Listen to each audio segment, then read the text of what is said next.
There's a dirty little secret of global poverty that is rarely acknowledged by aid groups or UN reports. It's a blunt truth that is politically incorrect, heartbreaking, and frustrating. I'm Nicholas Kristof of the New York Times, and I'm talking about the suffering associated with poverty that is caused not only by low incomes, but also by foolish spending decisions. Figures are imprecise, but as an order of magnitude, it seems that the world's poorest families spend about 2% of incomes on educating their children.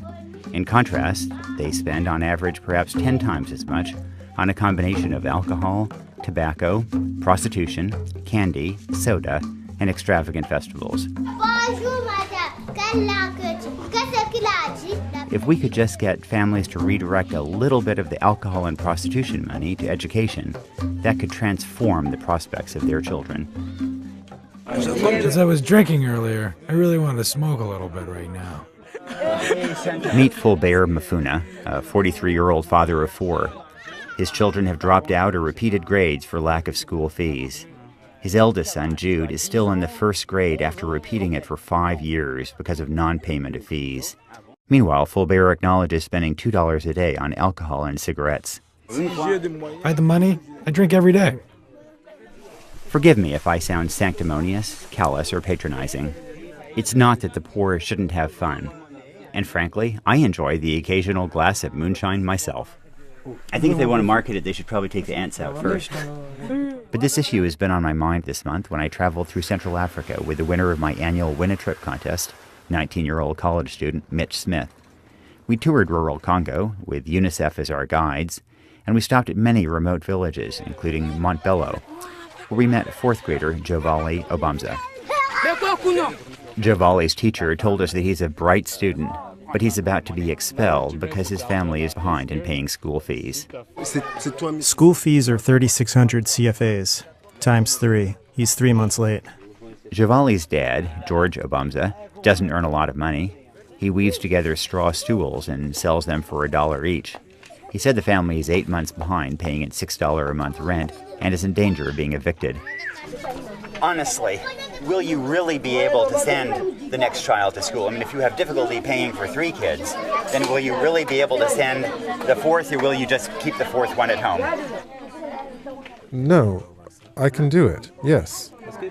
Additionally, the Obamses have no mosquito nets, even though they've already lost 2 of their 8 children to malaria. Mr. Obamza says he just can't afford the $6 for a net. Yet George still finds enough money to go drinking at a village bar several times a week. When you go drinking, how many liters do you drink? At least 2 liters. 2 isn't much to get you drunk. It gets you drunk. George spends about $1 an evening on moonshine. By his calculation, that adds up to about $12 a month, almost as much as the family rent and school fees combined. When I asked George why he prioritized alcohol over educating his kids, he looked pained and was unable to answer. So how can we get Jovali and Jude in school? One way might be to redirect some of the money that their dads now spend on drink by giving their mothers more control over the purse strings.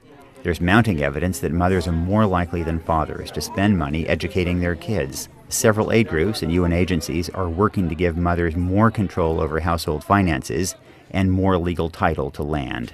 But for now, the household budget is usually still controlled by men. Do you sometimes hide the money? No.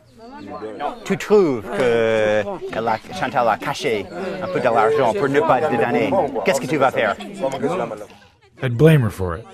Then, if she gives me money, I'd go drink. Another approach is micro-savings, helping poor people save money when banks are not interested in them.